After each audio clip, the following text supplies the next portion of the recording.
دوستو یاد رکھنا، تگڑا اور مضبوط جوان پتہ کون ہوتا ہے؟ جس کی نظریں پوری طرح اس کے کنٹرول میں ہوں۔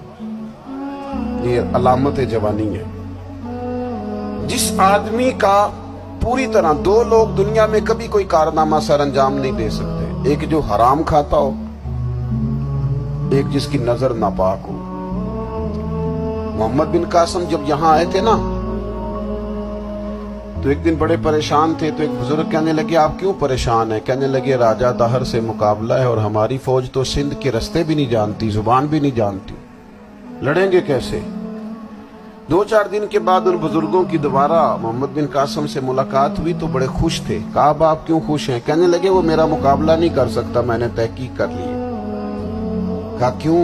کہنے لگے نظر کا گندہ ہے، اور جو نظر کے گندے ہوتے ہیں وہ میدانوں میں ٹھہرا نہیں کرتے۔ میدان کے لیے نکلنے کے لیے پاک جوانی کی ضرورت ہوتی ہے، تطہیر مزاج ہونا ضروری ہوتا ہے، پاکیزہ افکار اور سچی اور سچی ستھری سوچوں کا ہونا ضروری ہوتا ہے۔ اس لیے فرمایا کہ میرا مقابلہ نہیں کر سکتا۔ حضرت عبداللہ ابن حذافہ کمرے میں تھے تو وزیر کی بیٹی اندر سجی سنوری پہنچ گئی۔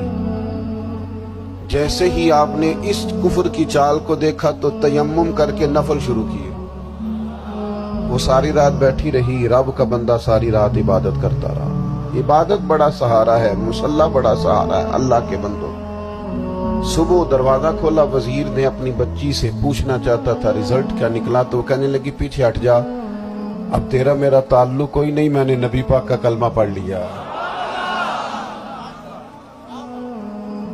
اس نے کہا میں نے بھی زمانہ دیکھا ہے، پر یہ کیا لوگ ہیں، کستوری کے بنے ہوئے، سندل سے دھلے ہوئے، کہ میں ساری رات کمرے میں رہی اور 100 اور 1000 آدمی جس جوان کا مقابلہ نہ کر سکے، اتنا طاقتور جوان کمرے میں رہا اور اسے نظر اٹھا کے نہ دیکھا۔ وہ کچا رنگے للاری والا جڑا چڑھدا تے لیندا رہندا ہے، اے عشق تیرے دا رنگ محمد چڑھیا پھر نہیں لیندا۔ میں کہا ایک دفعہ نظر اٹھا کے نہیں دیکھا، کمال ہو گئی۔ اتنے بڑے لوگ، اتنی بڑی سعادت مندی، فیروز بختی، معاملہ فہمی حد ہو گئی۔ اللہ اکبر۔ دوستو بادشاہ جب پوری طرح ہار گیا نا، اس نے کہا مار دو۔ تیل گرم کیا ایک کڑاہی میں، اور جب آپ کو اس میں ڈالنے لگے تو آپ کی آنکھوں میں آنسو آ گئے۔ بادشاہ کا خیال ہوا شاید نرم ہو گئے ہیں، کہنے لگا روئے کیوں؟ فرمانے لگے سوچتا ہوں جان ہی ایک ہے، کتنا مزہ ہے اس کی راہ میں جان دینے کا، کتنی لذت ہے اس کے نام پر مرنے میں، کتنا لطف ہے۔ جے تو چڑھیا اتے دار بھی نہیں تے جے تو وکیا عشق بازار بھی نہیں، تے ایڈا سستا سودا پیار بھی نہیں، تے ایڈا سستا لبدا یار بھی نہیں۔ کئی جنگل گانے پیندے نی، کئی دوزخ لنگنے پیندے نی، جے اس ملوں بھی مل جاوے، اے تو سستا ہور بپار بھی نہیں۔ تے کچھ سمجھ نہ آوے لوکاں نوں کادے نال شہید کرے، ڈٹھی یار دے ہاتھ تلوار بھی نہیں، پر او دا خالی جاندا وار بھی نہیں۔ کہنے لگے ایک جان ہے نا، تو دل کرتا ہے ہزاروں ہوتی تو ایک ایک کر کے محبوب کے نام پہ قربان کرتا، جب میرے پاس ہے ہی ایک، کروں کیا؟ حضرت عبداللہ ابن حذافہ رضی اللہ تعالیٰ عنہ جب روئے اور بادشاہ نے یہ بات سنی تو بادشاہ اٹھ کے کھڑا ہو گیا، سارے وزیروں مشیروں کو کہنے لگا تم نے کہا تھا نا بندہ ضائع کرنے والا نہیں، یہ بھی ضائع کرنے والا نہیں۔ کہنے لگا میرا ماتھا چومو، تم جیسے لوگوں کو قتل نہیں کرنا چاہیے، آزاد کرنا چاہیے۔ عزیز اپنی زندگی سے نا یہ بہت زیادہ ہرس، ہوس، طمع، اور یہ کسی بات کی بھی ہو، ہرس صرف پیسوں کی نہیں ہوتی، شہرت کی بھی ہوتی ہے،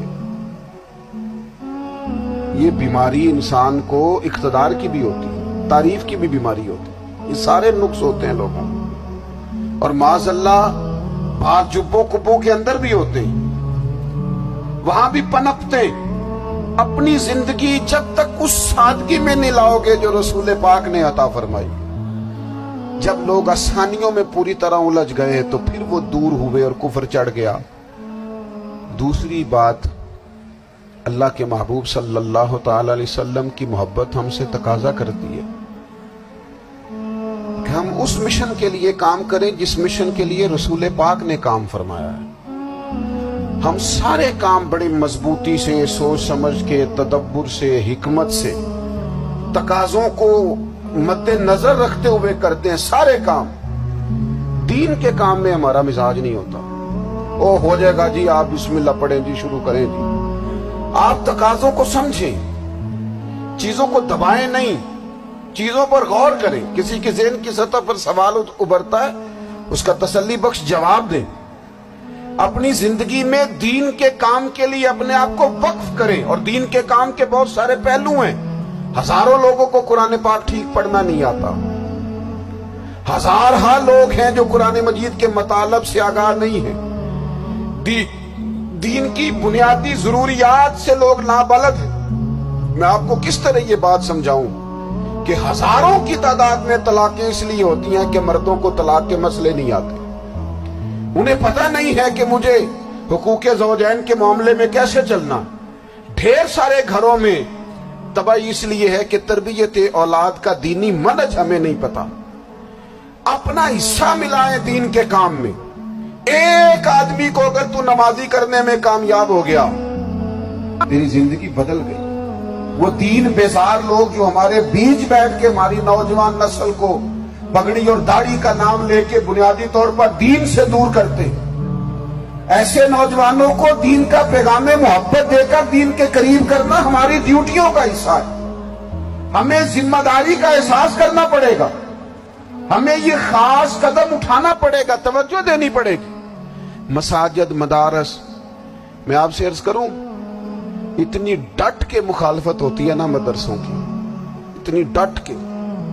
میں ادارہ چلاتا ہوں، اس کے چلانے میں جو مشکلات ہیں وہ تو ہم بتا نہیں سکتے آپ کو، اس لیے کہ میری قوم، میرا اس قوم سے تعلق ہے جو نعت خواں امیر کرنا چاہتی ہے، مدرسے نہیں، نقیب خطیب پیدا کرنا چاہتی ہے، شعر و شاعری کی زندگی کو پروان چڑھانا چاہتی ہے۔ فقط ہمارا ان لوگوں سے تعلق ہے جو لاکھوں کروڑوں روپیہ محافل پہ لگائیں گے، اور قاری صاحب بیچارے اگر مسجد کا کوئی ہونے والا کام کسی وقت بتا دیں گے تو وہ بڑی مشکل آ جائے گی ان کے لیے۔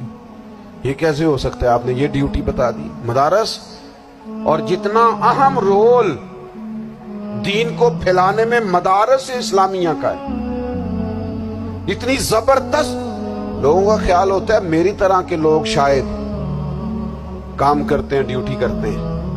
یہ 10-15 لوگ آپ کو نظر آتے ہیں جو آپ کو کہیں میڈیا پر یا ادھر ادھر ڈیوٹی کرتے، مخلص لوگ اپنی جگہ پہ، وہ بھی بڑا ہی کام کر رہے ہیں، جو میڈیا پہ آ کے بھی اخلاص سے اور درد دل سے کوئی دین کی، ان کی بھی کسی بات کی حوصلہ شکنی نہیں۔ لیکن ہزارہ اساتذہ جو مدارس میں بیٹھ کے پڑھاتے ہیں، جنہوں نے وہ سارے لوگ تیار، آپ سمجھ نہیں سکتے کتنا بڑا کام۔ حفظ کا استاد جو ہوتا ہے نا، اس کی ڈیوٹی 24 گھنٹے ہوتی ہے، فجر سے پہلے، اور اس نے بچوں کو اٹھانا۔ تنخواہ تو ہم انہیں دینا نہیں نہ چاہتے جی، تنخواہ نہیں دی انہوں نے، ہمیں مولوی امیر نہ ہو جانا۔ مولوی نو تے سوٹ بھی 27ویں والی رات دے ہے تاکہ کدھر سوان کے عید والے دن پا نہ لوے، کیونکہ 27ویں تو بعد تے درزی پڑتا ہی کوئی نہیں، کیوں حضرت؟ ایسا ہی ہے نا، اس وقت تو نہیں نہ لیتا۔ تو ہم چاہتے ہیں مولوی ہماری مرضی کے ہماری طرح کا سوٹ نہ پہن لے۔ مدارس کی مضبوطی آپ یہ دیکھ لیں، یہ صلاح الدین ایوبی